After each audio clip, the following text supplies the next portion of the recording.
শুকরান।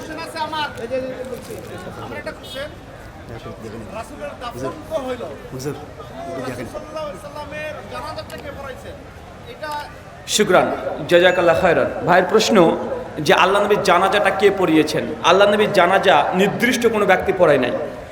সুনানুল কুবরা Lin নাসাই কিতাবুজ জানাইজ অধ্যায়ে পাওয়া যায় যে আল্লাহ নবীর জানাজা বেশ কয়েকবার হয়েছে।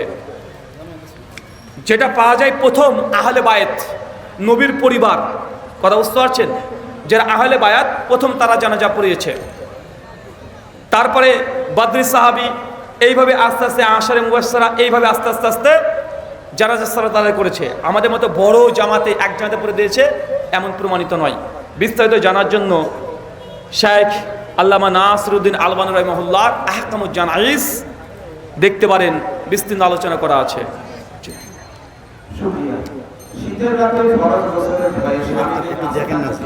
ভাই একটা প্রশ্ন উত্তর দিচ্ছি, কি বউ দেখবো ভাই, শুনতে হচ্ছে যে আমার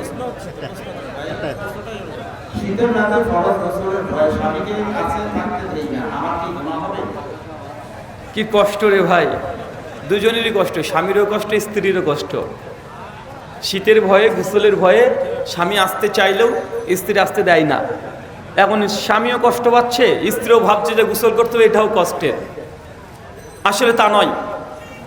যদি স্বামী যদি চাই আপনি তার কাছে যাবেন, এটাই শরীয়ত। নচেত ফেরেশতারা সারা রাত্রিব্যাপী আপনাকে লানত করবেন। আচ্ছা, অনেকে ভাবেন এখানে যে এরকম ছোট্ট একটা বিষয় নিয়ে সারা রাত ফেরেশতারা লানত করবে, এটা কেন? আসলে পুরুষের মেন্টালিটি আলাদা, তাদের সাইকোলজি আলাদা। আপনি যদি স্বামীকে বারবার যদি ফিরিয়ে দেন, তাহলে পুরুষের শরীর থেকে একটা অ্যাড্রিনাল হরমোন নিঃসরণ হয়। এই কারণে তার ব্রেন, মেজাজ, মস্তিষ্ক খিটখিটে হয়ে যাবে। তার মানে আপনি যদি কোনো ভালো কথা বলেন সে সহ্য করতে পারবে না, কারণ আপনার কাছে চাইছে একটা জিনিস সে পাচ্ছে না, এবং যেটা তার কাছে সম্ভব না, আপনি ছাড়া সম্ভব না, ও টাকা দিয়ে সেটা সংগ্রহ করতে পারবে না। যখন চাচ্ছে কিন্তু পাচ্ছে না, সেই সময় পুরুষের শরীর থেকে যে হরমোন নিঃসরণ হয় তখন বৃত্তসূচক ভাব চলে আসে, মেজাজ খিটখিটে হয়ে যায়, একটুতে রাগ হয়ে যাবে। তখন এই ঘটনার কারণে হয়তো কোনো একটা ছোট ভুল করেছেন, রাগ করে আপনাকে একটা তালাক দিয়ে দিতেও পারে। কথা বুঝতে পারলেন?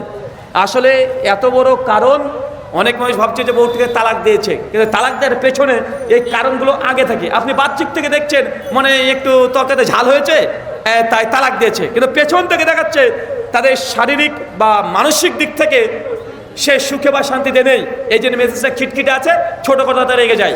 তাই মেয়ের অন্তত এই ভুলটা করবেন না। কষ্ট হোক আপনার, একটু একটু বুঝান স্বামীকে, আপনিও নিজে বুঝেন। শুক্রিয়া।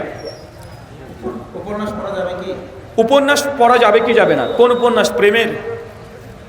জি, শরৎচন্দ্র চট্টোপাধ্যায়, রবীন্দ্রনাথ ঠাকুর, এদের? না, ফায়দা নেই। যদি পড়তে চান ইসলামী হিস্ট্রিগুলো পড়েন। তারিখে বাগদাদ ৭০ খণ্ডে আছে, পড়েন সারা জীবন ধরে। কথা বুঝতে পারলেন না ভাইজান? সিয়ারু আনামিন নুবালা, ইমাম জাহাবি রহমাল্লাহর কিতাব, সাহাবী, তাবেঈ, মুহাদ্দিস, ফুকাহা, তাদের সবার জীবন নিয়ে রচনা করা হয়েছে। ৩৮টা খণ্ড আছে, ওটা বের করে পড়েন। সাহাবীদের জীবনী। আল বিদায়া ও নিহায়া 11 খণ্ডে ছাপানো হয়েছে, সেটা পড়েন। তারিখে দামেস্ক পড়েন। অনেকগুলো ইতিহাস, হিস্ট্রি, সিরাত আছে, সেইগুলো পড়েন। শেখ, দ্রুত বিয়ের আমল কি? দ্রুত বিয়ের আমল কিছু নাই। তুমি রোজগার করতে শিখে যাও, হাজার হাজার টাকা ইনকাম করতে শুরু করে দাও, বাপ মা যেমন তোমার উপরে নির্ভর হয়ে যাবে, বাপ মা তেমন বুঝে নেবে ছেলে আমার বিয়ের দরকার, বিয়ে দিয়ে দিবে। আল্লাহর কাছে দোয়া করো, আল্লাহ যেন তোমাকে সমস্ত গুনাহ, সাগিরা এবং কাবিরা থেকে হেফাজতে রাখে। বিদাতি আলেমকে মাহফিলে দাওয়াত দেওয়া যাবে কি? বিদাতি যদি স্পষ্ট প্রমাণিত হয় তাহলে তাকে দাওয়াত দেওয়া যাবে না। তাআনু বিররি ওয়াত তাকওয়া, তোরা মানুষকে সৎ কাজে সহযোগিতা করো। সূরা মাইদা আয়াত নম্বর 2, সূরা বাকারা আয়াত নম্বর 148, তোমরা সৎ কাজে প্রতিযোগিতা করো। আপনি যদি বেদাতি কাউকে ডাকেন, তার বেদাতি কথা যদি একটা মানুষের যদি গোমরা হয়ে যায়, বিদাতি আমল করে, তো বিদাতি আমল করলে ওই লোকটার যে গুনাহ, আপনার উপরে সেই গুনাহ বাড়তাবে। তাই নেকি যেমন একটা ভালো কাজের করলে যেমন নেকি পাওয়া যায়, বিদাতি যদি বিদাতি করতে সহযোগিতা করেন, আল্লাহ নবী তার বিদাতিকে সালাম করতে নিষেধ করে দিয়েছেন। আসসালামু আলাইকুম। কথা বুঝতে পারলেন না? আমার একটা প্রশ্ন ছিল হচ্ছে, আমি এক মসজিদে সালাত আদায় করি, তো ওখানকার ইমাম মাঝে মাঝে ফজরের সালাত আদায় করে না, ওনার পেছনে কি আমার সালাত হবে? সহিহ বুখারী 594 যদি প্রমাণিত হয় যে আদায় করে না, কিন্তু তার পিছনে জামাতের সালাত আদায় করতে পারবেন কি পারবেন না? সহিহ বুখারী 594 নম্বর হাদিস।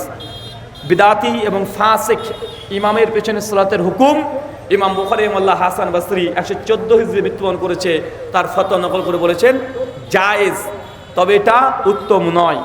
যখন নাই মামার চাইতে কানা মামা ভালো, মানে আপনার কেউই নাই, মানে ফজরে গিয়ে দেখছেন যে কেউ ইমামতি করার যোগ্য কেউই নাই, ওই একটা ফাসিক ব্যক্তি আছে, তারপর সে নামাজ পড়েন, নামাজ বাতিল আপনার হবে না। সূরা বানী ইসরাঈল আয়াত নম্বর 15, আল্লাহ একের পাপের বোঝা আর একজনের উপরে বাড়াবে না। ঠিক আছে, শুকরান, জাযাকাল্লাহু খায়রান, বারাকাল্লাহু ফিকুম। আল্লাহ যে কথা বললাম প্রথমে আমাকে, তারপর আপনাদের প্রত্যেককে আমল করার তৌফিক দান করো, আমিন। আমাদের মধ্যে যে অসুস্থ আছে আল্লাহ সুবহানাহু ওয়া তাআলা তুমি শাফি, তুমি সুস্থতা দানকারী, আমাদের প্রত্যেককে তুমি শিফাই কুল্লিয়া দান করো, সকলে করি আমিন। এই বলে আজকের মতো আলোচনা প্রশ্নোত্তর দোয়া পর্ব শেষ করলাম। ওমা আলাইনা ইল্লাল বালাগ, সুবহানাকাল্লাহুম্মা ওয়া